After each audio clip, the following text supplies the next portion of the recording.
Bonjour, bienvenue à ce message lumière de la famille Myriam. Aujourd'hui, nous sommes dans l'évangile de Saint Jean, dans cette deuxième semaine du temps pascal, un temps extraordinaire où Jésus nous fait toute une catéchèse à chaque jour et l'Église nous enseigne à travers ces beaux textes et aujourd'hui, je suis heureuse de partager la parole avec toi. Alors, de Saint Jean, comme je l'ai dit, celui qui vient d'en haut est au-dessus de tous. Celui qui est de la terre est terrestre et il parle de façon terrestre. Celui qui vient du ciel est au-dessus de tous.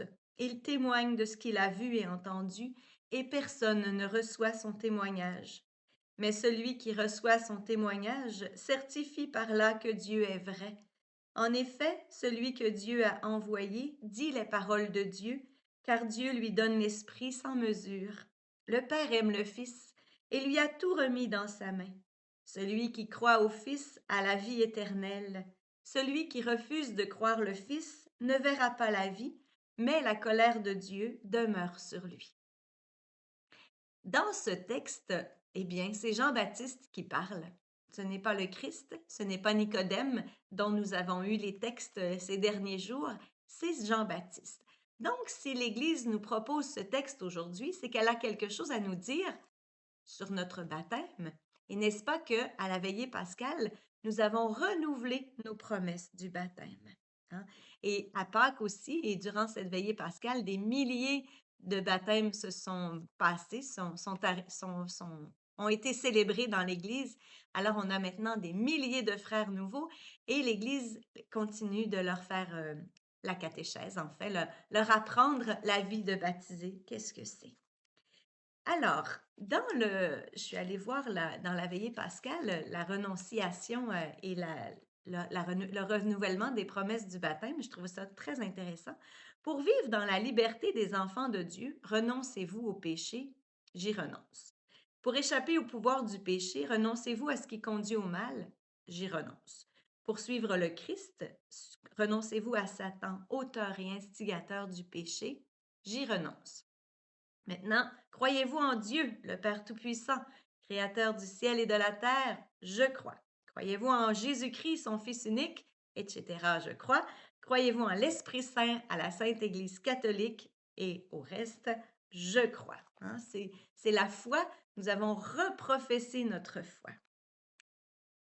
Et qu'est-ce que nous recevons dans ce baptême et dans cette foi? Et voilà ce qui m'a beaucoup touchée dans le texte. Le Père aime le Fils et lui donne l'Esprit sans mesure. Ah, que c'est beau, hein?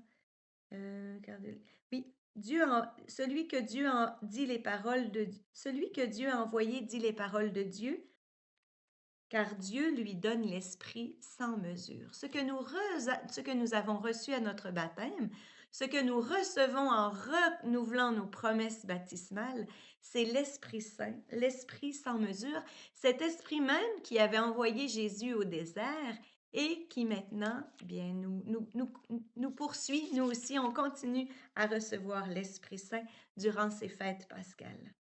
Et qu'est-ce que l'Esprit Saint fait? Eh bien, il nous fait nous écrier Abba, Père. Jésus est Seigneur. L'Église est ma famille. Moi, c'est toute la profession de foi qu'on retrouve aussi dans ce texte aujourd'hui. Hein, c'est le credo, parce qu'on parle du Père, on parle du Fils, on parle de l'Esprit Saint et on parle aussi, celui qui croit au Fils a la vie éternelle. Nous recevons la vie éternelle. Alors, tout le credo est dans ce beau texte tout simple, mais moi, ça m'a beaucoup touchée et je me suis dit, aujourd'hui, peut-être que je pourrais renouveler plus souvent, redire mon credo. Peut-être que tu dis ton chapelet déjà et tu dis ton credo, mais peut-être qu'aujourd'hui, ce serait bien de prendre un petit temps pour refaire notre prière. Je crois en Dieu, le Père Tout-Puissant, et en rechoisissant le Christ dans notre vie pour qu'il règne et soit le premier et l'unique, celui qu'on aime et à qui on donne notre vie, parce que lui a donné sa vie pour nous. Je te souhaite une belle journée. Au revoir et à demain. Jésus, pas de vie.